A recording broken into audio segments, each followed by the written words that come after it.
제목이 그렇지만 저주 받으심 우리 기념하자는 그런 말씀으로 우리가 말씀을 나누길 원합니다. 내일 월요일부터 금요일까지는 우리 교회에서 고난 주간으로 지키는 그런 주간입니다. 그리스도께서 우리를 위하여 고난 당하심을 기념을 하고 우리를 또 그분의 고난에 동참하자는 그런 취지로 우리 교회들이 결정한 그런 기간입니다. 근데 저는 솔직히 이 고난 주간을 맞이할 때마다 참 고민이 됩니다. 어떻게 이 고난 주간을 지켜야 될까? 어렸을 때부터 저는 교회에서 자랐기 때문에 교회에서는 마음에 금식하고 철야하고 이런 식으로 지켰는데 그렇지만 지금까지도 이 만족스럽게 참 고난 주간을 만족스럽게 지켰다. 그런 것은 한 번도 못 해본 것 같습니다. 이렇게 저렇게 고난주간을 지켜라고 하는 그런 명령이 자세한 명령이 성경에 없고 고난주간을 지켜야 된다는 것도 성경에 없고 다만 교회가 모여서 이런 결정했기 때문에 교회마다 목사마다 어떻게 고난주간을 지키는 것이 올바른 것인가를 고민하고 있고 저도 이런 고민 가운데 오늘 말씀을 여러분과 나누고자 합니다. 이번 주는 고난주간이 아침 한 끼씩 금식하십시다. 그래서 우리들이 아침을 굶고 배가 고파서 12시만을 기다리고 있다가 12시 59분 땡땡 12시 이제는 점심시간이다 하고 가서 배를 채웁니다. 그런 주간이 되어야 될까? 이슬람교를 믿는 사람들이 한 달 동안 금식하는 기간이 있습니다. 모든 음식을 금식하는 것이 아니고 아침, 점심, 해가 있을 때는 금식하고 해가 지면은 이제 밥을 먹습니다. 그런데 놀라운 것은 뭐냐면 이슬람 국가에서 가장 식비가 많이 드는 달이 이 금식 기간이라고 합니다. 그냥 아침에 점심 몽땅 굶었다가 저녁에 그냥 엄청나게 먹기 때문에 그 달에는 식비가 가장 많이 든다. 그런데 저도 그런 시간 생각해 보면서 어떻게 고난주간 지키는 것이 유익할 것인가. 저는 목회자로서 그렇게 좀 고민을 해봅니다. 그래서 저는 여러분에게 이 고난주간의 그리스도의 고난의 어떤 출발이 도대체 무엇인가를 하는 좀 질문을 던짐으로 저는 오늘 이 말씀을 시작하고자 합니다. 고난주간을 이해하는 중요한 출발은 다른 것이 아니라 우리들이 그것을 통하여 하나님의 자녀가 이미 되었다고 하는 이 사실에 고난주간의 출발이 있습니다. 복음의 위대한 승리, 그리스도의 죽으심이 가져다 주신 놀란 축복을 기억함이 사실 고난주간을 기념하는 출발이 된다는 사실을 우리가 잊어서는 안 됩니다. 만약 이것을 잊어버린다면 고난주간은 그저 망자를 기억하는 추도식에 불과할 것입니다. 그러나 중요한 사실 이것입니다. 비록 우리들이 그리스도의 고난받으신 우리를 위해서 고통당하신 것을 기억하고 기념하지만은 그 알맹이는 고난 자체를 기억하고 고난 자체를 경험하는 것이 아니라 그분의 고난 받으심을 통해서 우리들의 죄가 사함받고 우리가 용서함을 받아서 이제 지옥 갈 우리들이 하나님을 아버지라 부르는 그런 영광스러운 존재로 변했다는 거예요. 바로 이 영광스러운 승리와 축복이 고난주간의 출발이라는 사실입니다. 우리들이 슬픔 자체를 슬퍼하기 위해서 슬퍼하는 것은 아닙니다. 어떻게 보면 고난주간에는 슬픔이라고 하는 것이 존재해서는 안 된다. 좀 이상한 말까지 들리지만은 이것이 고난주간의 중요한 출발이 되어집니다. 어떤 사람이 큰 손해를 보았습니다.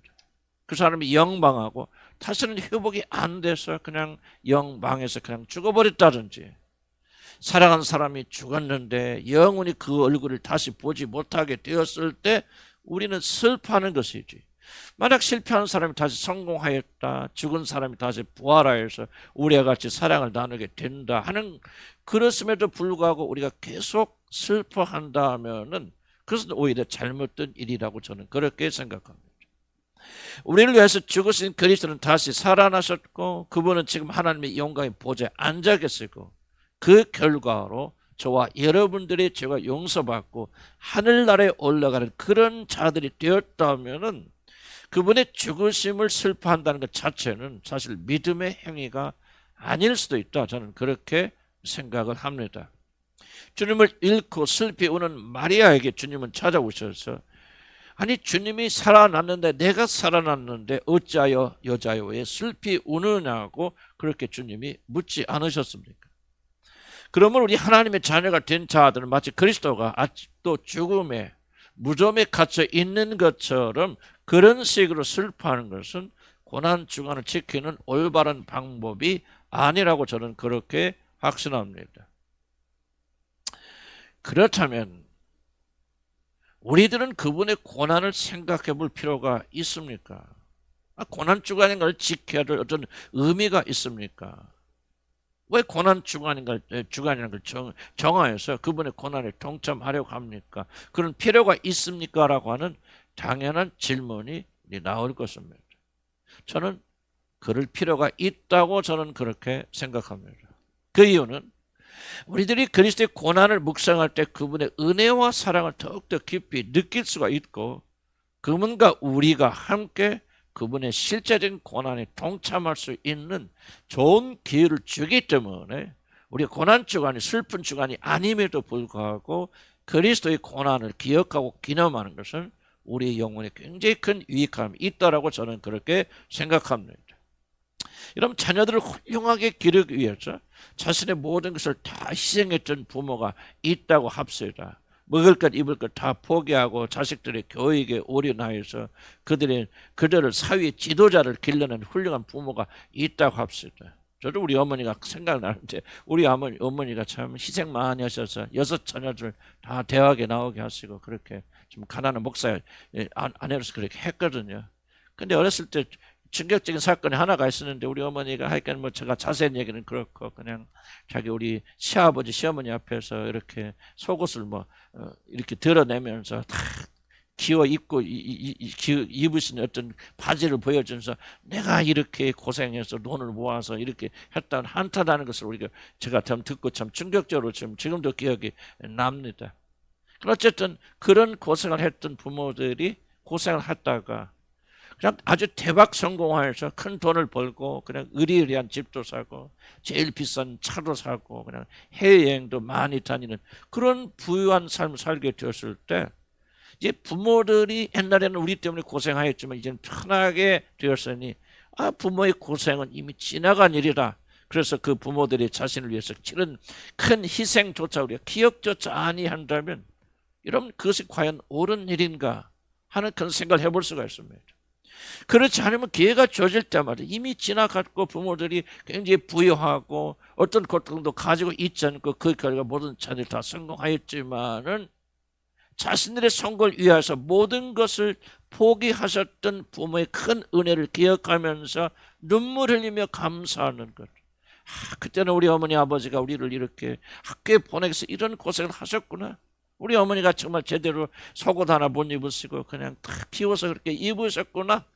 그 고난을 생각하면서 우리 어머니의 그리고 우리 부모님들의 은혜를 기억하고 감사하는 것은 너무나도 당연한 일이 아니겠습니까?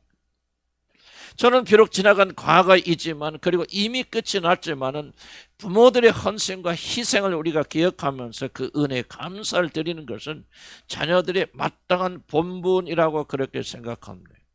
그래서 지금은 평안하여도 과거를 기억하면서 우리 어머님이 우리 아버님이 이런 헌신을 하셨구나 그렇게 생각하면서 부모에게 더욱더 감사하고 효도를 하는 것이 아니겠습니까?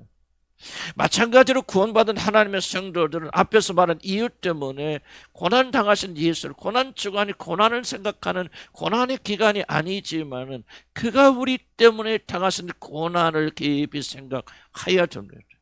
이것이 고난주간의 깊은 의미입니다. 슬픈 날은 아니고 슬픈 그런 기간은 아니지만은 그분의 고난과 고통과 희생으로 우리가 이런 영광을 누린다는 그 감사한 마음으로 고난주간을 기념하는 것은 정말 하등의 문제가 없고 오히려 우리가 그런 의미에서 이 고난주간을 더 깊이 지켜야 된다 저는 그렇게 생각합니다. 이것이 바로 우리들이 고난주간을 기억하는 목적입니다.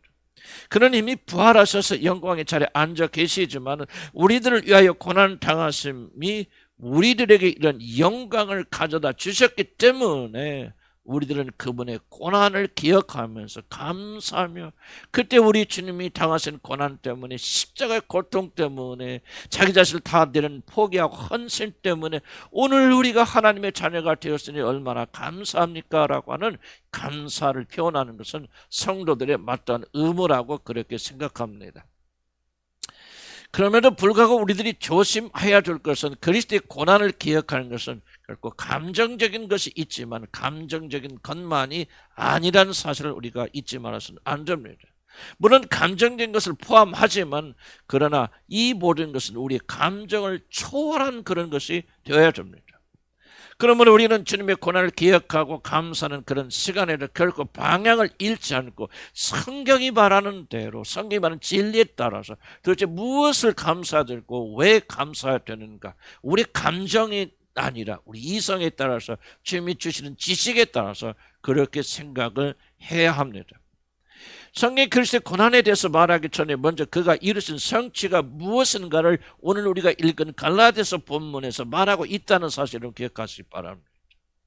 우리들이 주님의 고난을 생각함에 있어서 감정적인 것으로만 흐르지 않게 하려면 그의 고난 받으심이 이루어낸 이 벅찬 승리가 무엇인가를 먼저 여러분 기억하지 않으면 안 됩니다. 우리는 지금 아직도 무덤에 갇힌 자의 고난을 기념하는 것이 아니라 살아계셔서 온 우주의 왕의 자리에서 앉아서 승리자 예수 그리스도의 사랑을 기념하기 때문에 우리들은 바로 그분의 고난 당하심이 우리들에게 어떤 결과를 가져왔는가, 그렇게 생각을 해야 됩니다. 자기 자신의 성공을 위해서 희생하였던 부모의 헌신을 기억하면서 그것이 부모에 대한 감사와 찬송으로 이어지려면 그 부모들의 희생으로 인해서 지금 우리들이 누리고 있는 성공과 풍요와 안전을 우리가 잊지 말아야 되듯이, 우리들이 그리스도의 십자가의 고난으로 인해서 우리가 어떤 것을 누리고 있다면, 어떤 놀라운 축복을 도대체 우리가 받은 자들인지, 어떤 것을 누리고 있는지를 우리가 깨닫지 못한다면, 그리고 아직도 나는 저주받았다, 아직도 나는 슬프다, 나는 아무것도 없다, 실패했다, 그렇게 생각한다면 결코 여러분들은 그리스도의 고난을 통해서 그분을 기념하며 그분께 영광을 돌릴 수 없습니다. 그렇기 때문에 그분의 고난 당하심을 인해서, 그분의 죽으심을 인해서 우리에게 어떤 놀라운 축복이 주어졌는가를 먼저 성경이 말하는 대로 쫓아가야 될 줄로 압니다. 그래서 고난이 가져다는 가장 놀라운 축복이 여러분 무엇입니까? 바로 이것을 알아야 우리는 고난 주간을 올바로 보낼 수 있을 것입니다. 그 축복이 무엇입니까? 하늘나라 가는 것이 맞습니다. 하나님 자녀가 된 것입니까? 맞습니다. 맞는데 중요한 것은 오늘 성경이 성령의 감동하심을 받아서 이 하나님의 말씀을 기록한 성경의 저자가 성령께서 무엇이, 어떤 점이 너희들이 받은 가장 큰 축복인가를 말하는지 우리가 거기다 귀를 기울여야 될 줄로 믿습니다. 성경은 놀랍게도 물론 다 포함하지만은 우리들이 믿음으로 그날에 들어갈 수 있는 길을 열어 주셨다는 이 사실이 우리가 가장 감사하고 감격하고 기뻐해야 된다라고 그렇게 말합니다. 생각해 보시기 바랍니다. 여러분, 하나님 나라에 달하는 길이 열렸습니다. 여러분, 죽은 자들이 다시 살아날 수 있습니다. 죄를 지은 자들이 용서받고 하늘나라 갈 수 있습니다. 그런데 만약 하나님께서 그렇게 되려면 다 길은 열렸지만 그것에 들어오려면 너무나 힘든 일이야. 그러니까 너희들이 행함으로 그리고 무엇을 다 이루어야만이 너는 그날에 들어갈 수 있다라고 말한다면, 아무리 좋은 잔치가 하늘에서 벌어져도 우리는 결코 그날에 들어갈 수밖에 없기 때문에, 그래서 우리에게 축복이 되지 못하는데, 하나님께서는 예수 그리스도의 고난받음을 통해서 어떤 길을 열어주셨냐, 오직 그곳에 믿음으로 들어갈 수 있는 길을 열어주셨다는 이 사실이 감사하고 감격스러운 일이라 그 말입니다.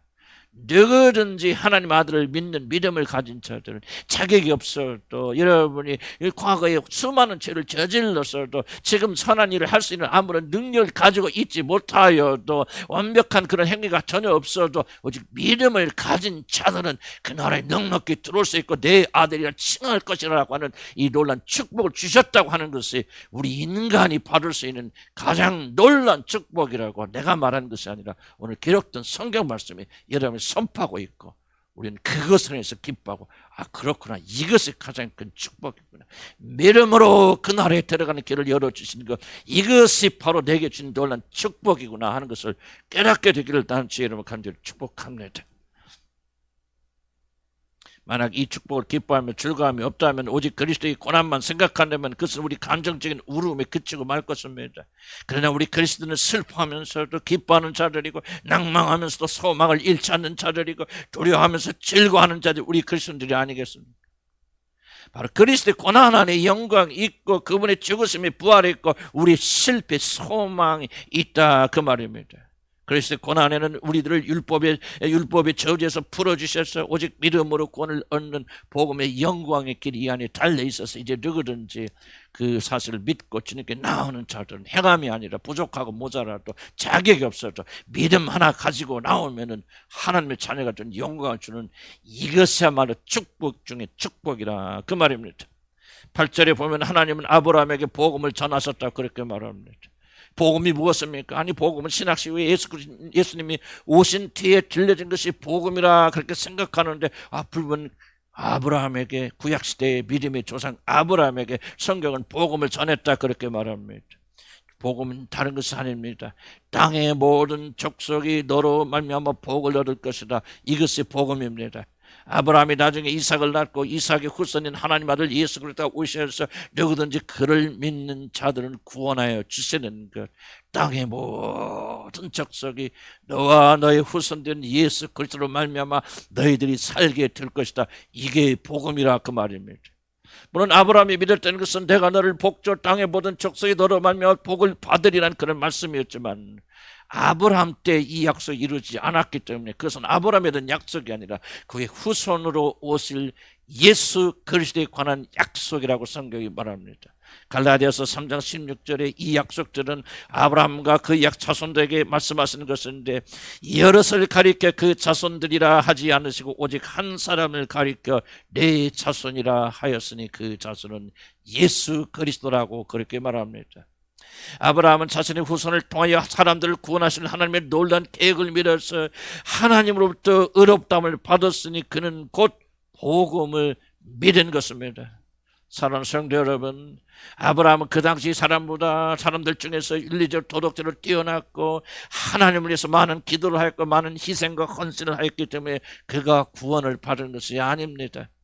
그가 구원을 받은 것은 이 약속의 말씀, 즉 그의 후손을 통하여 많은 자들이 구원을 얻게 될 것이라는 이 복된 말씀을 믿음으로 구원을 받았다고 성경이 말하고 있습니다.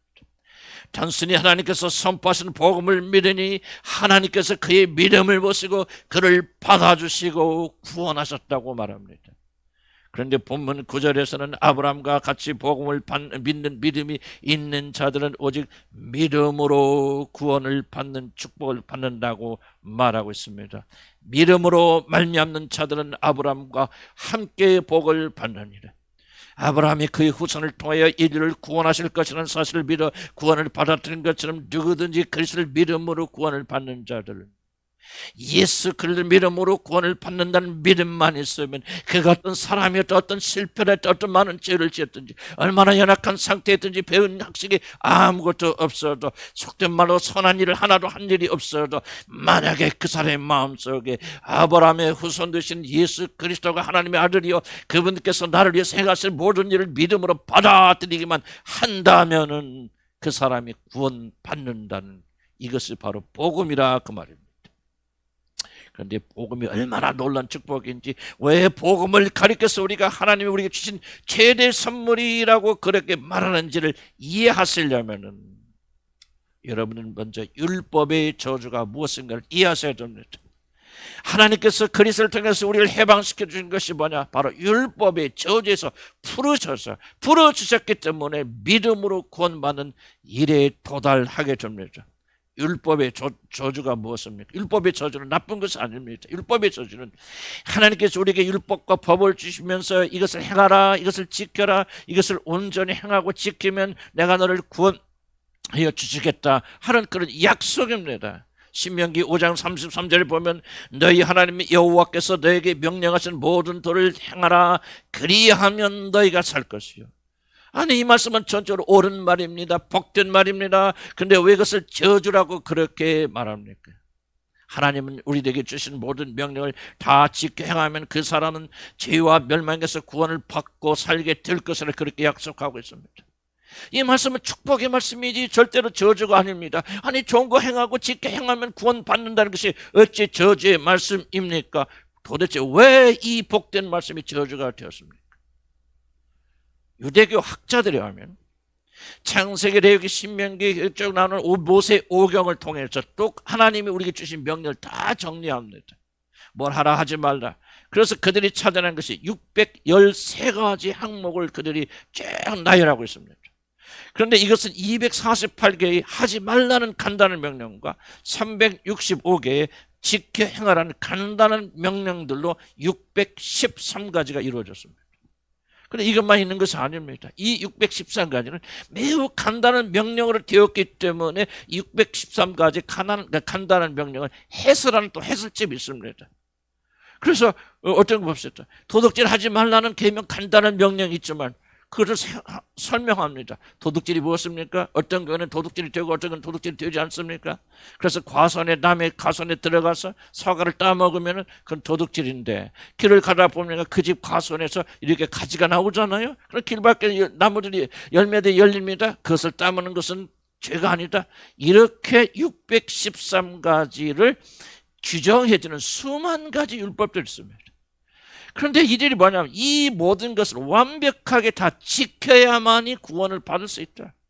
만약 10만 개 같은 데 갑시다. 10만 개에서 99,999개는 지켰는데 마지막 한 개를 지키지 못했다 하면은 그 사람은 이 모든 율법을 다 범한 것으로 여겨져서 절대로 구원받을 수 없는 상태가 되어지니, 도대체 사람으로서 이 모든 법을 다 지키고 명령을 다 지켜서 구원받을 사람이 도대체 어디가 있습니까? 만약 여러분 대학시험을 치르는데, 수능시험을 치르는데 오직 만점 맞은 사람만 합격할 수 있다. 하나라도 틀리면 불합격이야. 이러고 똑같지 않습니까? 물론 수능은 그래도 만점이 나올 수도 있고 그리고 또 다음 기회도 있지만은 하나님의 법에 실패하게 되면 그 사람 지옥 가게 됩니다.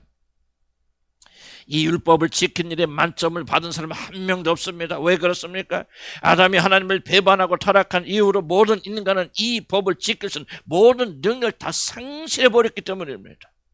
죄가 사람 안으로 들어와서 사람을 점령하니 그 안에 있는 모든 선은 다 사라지고 더럽고 차고 악한 것만 남게 되어졌습니다.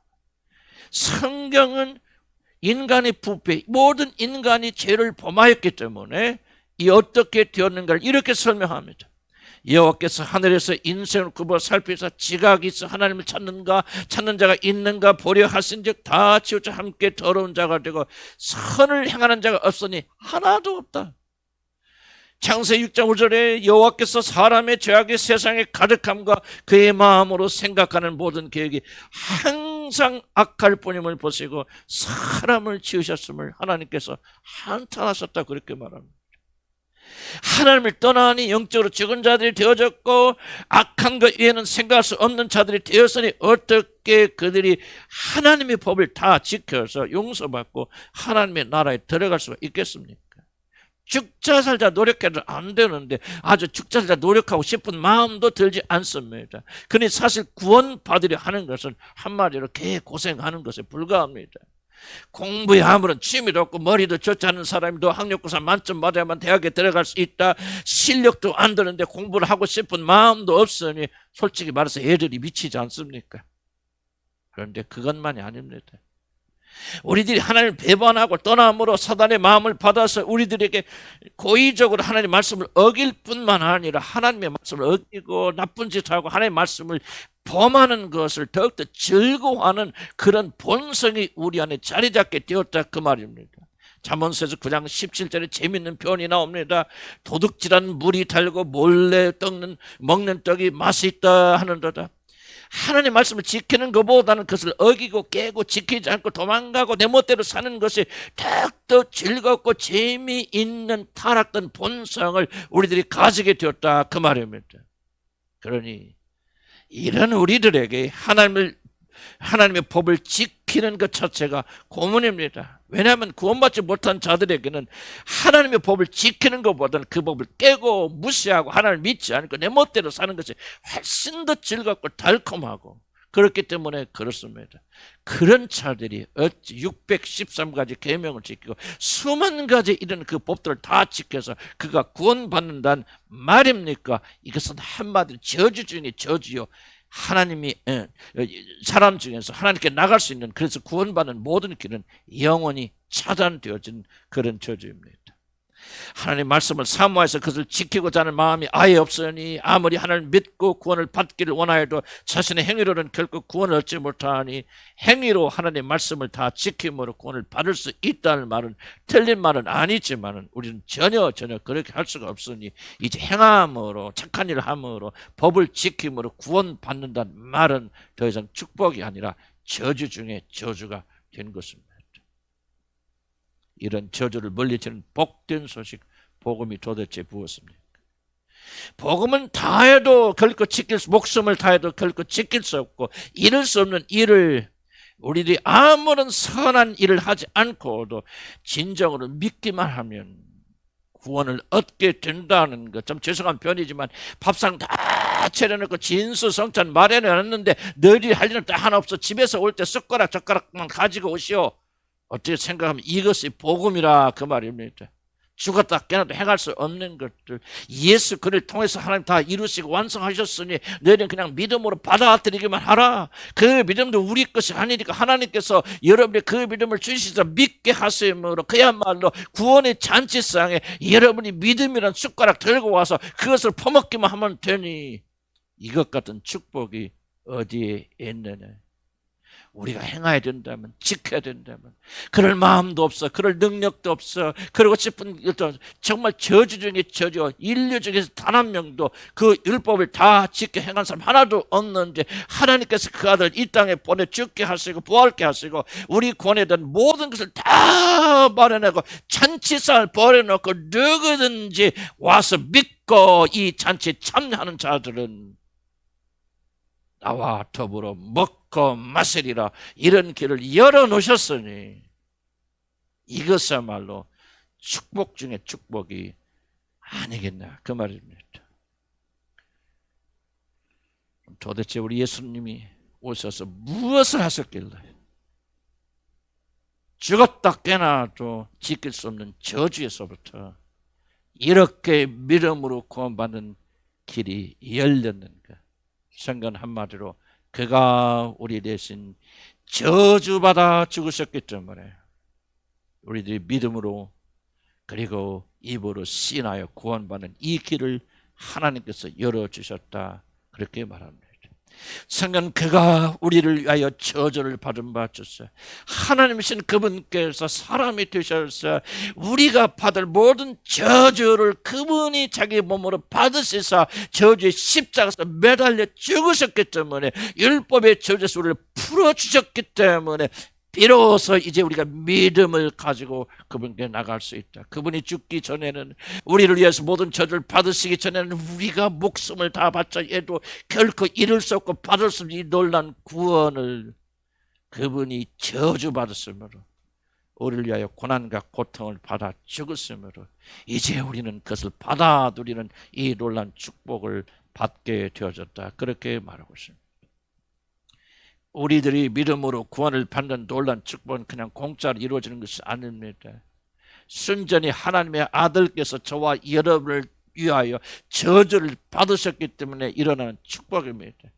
그가 채찍에 맞음으로 저와 여러분 나음을 받았고 그가 우리들의 죄를 대신하여 죽으심으로 우리는 이 무슨 율법의 저주에서 해방되어져서 행함이 아니라 오직 믿음으로 구원받는 놀라운 축복을 갖게 되어서, 어린 아이들도 주일학교 아이들도 이 사실을 믿기만 하면, 믿고 예수를 자기의 구주로 받아들이기만 한다면은 그가 율법을 하나도 지킴이 없이 하나님의 나라에 들어가는 위대한 자녀가 되는 것입니다. 여러분, 고난 주간이 무엇입니까? 그분이 고난을 받으시고 억울하게 죽었음을 원통하게 생각하고 울고 불고 하는 것이 고난 주간이 아닙니다. 바로 그의 고난이, 그의 저주받았음이 우리들을 저주에서 해방시켜 줬음을 믿고 감사하고 감격하고 주님을 찬양하고 노래하고 우리들도 이제 믿음으로 구원의 길에 들어가서 승리하며 사는 것, 저주받은 자처럼 살지 아니하고 해방된 자처럼 사는 것, 이것이 바로 고난주간이 우리가 해야 되는 일이 아닌가 저는 그렇게 생각합니다. 물론 그분께서 나를 위하여 당하신 고난을 생각하면 감격과 감사의 눈물이 흐르지만은 우리의 눈이 단지 그분의 고통에 가 있어 슬픔에 머물러 있는 것이 아니라 그분의 고난 받으심이 성취한 그 놀라운 영광을 바라보면서 기뻐하고 감사하고 그분께 하나님의 영광을 돌리고 우리도 그분과 같이 그분의 영광에 동참하는 것, 그래서 우리가 입으로 슬퍼하는 것이 아니라 몸으로서 그분의 고난 속에 들어가서 우리가 이 세상에서 살면서 다른 자들 위해서 고난을 받고 이 사랑을 나누어주는 것, 이것이 바로 고난주간이다. 나는 그렇게 생각합니다. 우리가 이것을 알지 못한다면, 이 목적에서 벗어난다면 어떻게 고난주간을 보내든지 나는 아무런 의미가 없다고 저는 그렇게 믿습니다. 그분의 고난 받으시면서 머무르는 것이 아니라 여러분에게 영원한 축복을 주어줬고, 그분의 저주 받으심이 여러분의 모든 저주가 영과 혼과 육의 모든 저주에서 풀어주셨고, 바로 그것은 우리들에게 오직 믿음으로 하나님 나라에 들어가는 그 길을 열어주신 데서 이 하나님의 축복의 가장 절정체가 일어난다. 여러 가지 건강도 주시고 돈도 주시고 몸도 할 수 있습니다. 그러나 가장 중요한 축복은 우리는 죽었다 깨나도 이 구원소로 들어갈 수 없는 율법의 저주에서 우리를 성량시켜 주시자. 누구든지 어린 나이도 죄인 중에 괴수라도 우리가 정말 나쁜 짓만 죽도록 해왔던 우리들을 할지라도, 음란하고 방탕하고 세상의 죄에 빠졌던 우리들을 할지라도 누구든지 이 믿음을 가지면 믿음 하나로 그 나라의 영광의 나라에 들어간 이 놀란 축복을 주셨으니 이것까지 감사한 일이 어디가 있습니까? 그리스도인들은 이 감사와 감격으로 사는 자들입니다.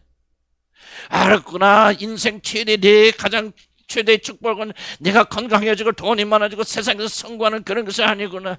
나는 영원한 저주를 받고 태어나서 이제 죽으면 또는 살아서 주님 만날 때 영원한 지옥에 들어갈 수밖에 없는 그런 자이지만, 우리 주께서 나 대신 저주받아 죽으시사 그 일로 인하여 누구든지 믿음만 가지면 그 나라의 영광의 날에 들어가는 그 길이 열렸으니 이것까지 놀란 축복이 어디 있는가. 그래서 감사하고 감격하는 이것이 고난주간의 가장 큰 의미라 저는 그렇게 생각합니다. 이제 말씀을 맺습니다. 그렇다면 우리 율법의 저주에서 풀어지고 오직 믿음으로 구원을 받는 이 놀란 축복을 받은 우리는 어떻게 주님의 고난 받으심에 동참하여 됩니까? 실제적인 질문을 우리가 던질 수 있습니다. 먼저 그리스도께서 나 대신 저주를 받으심으로 나의 저주가 풀렸다는 사실을 믿음으로 감사하고 감격하는 주간이 되시기를 나는 주님을 간절히 축복합니다. 나는 자유롭구나, 풀어졌구나, 죄에서 벗어났구나, 내 행위로 내 모든 자격은 부족하여도 믿음만 가지면 구원 받는구나, 우리 주님이 이 일을 해 주셨구나, 감사하고 감격하고 그분의 죽으심으로 모든 법을 다 지키고 완벽하고 완전한 사람이 되어야만 구원을 받을 수 있는 이 저주에서 해방되었음을 믿고 즐거워하고 감사하는 것, 이것이 고난주간에 우리가 해야 될 일입니다. 그분의 죽으심으로 우리들이 자유롭게 되었음을 믿고 누리시기를 나는 주의 이름으로 간절히 기원합니다.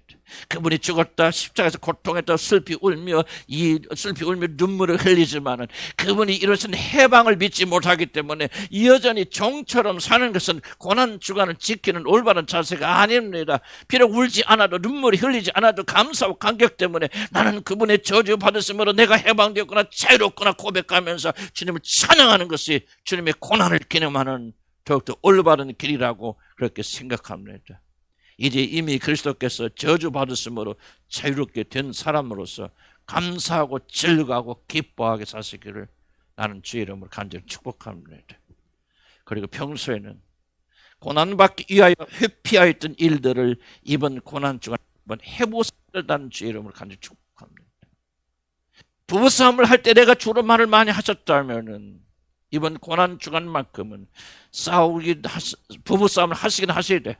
내가 말하지 말고 배우자의 바가지를 끝까지 들어주시기를 주로 축복합니다. 이것이 그분의 고난에 동참하는 길입니다. 평소에 만나기 싫어했고 불편했던 자들 찾아가서 그들의 말을 들어주시기를 나는 주님을 간절히 축복합니다. 만나고 수다 떨고 재미있는 그 사람이 아니라 나는 평소에 이 사람 만나기 싫어, 이 사람과 이야기 싫어, 나는 얼굴 보기도 싫어, 그런 사람이 주위에 있거든. 그 사람을 찾아가서 그 사람에게 복된 소식을 전하시거나 그 사람들에게 좋은 소식, 그들을 섬기시고 그들의 말을 들어주는 시간이 되시길 바랍니다. 힘들 것입니다. 바로 그리스도의 고난을 당하신 것처럼 우리도 그런 현장에서 고난을 당하면서 그리스도에 동참하시기를 주의 이름으로 간절히 축복합니다. 하나님은 이사야서 58장 6절에서 이렇게 말합니다. 흉악의 결박을 풀어주며 멍에의 줄을 끌어주며 압제에 당하는 자를 자유롭게 하며 모든 멍에를 꺾는 금식은 고아와 과부를 돌아보는 것이 아니겠느냐, 그렇게 말하지 않으셨습니까?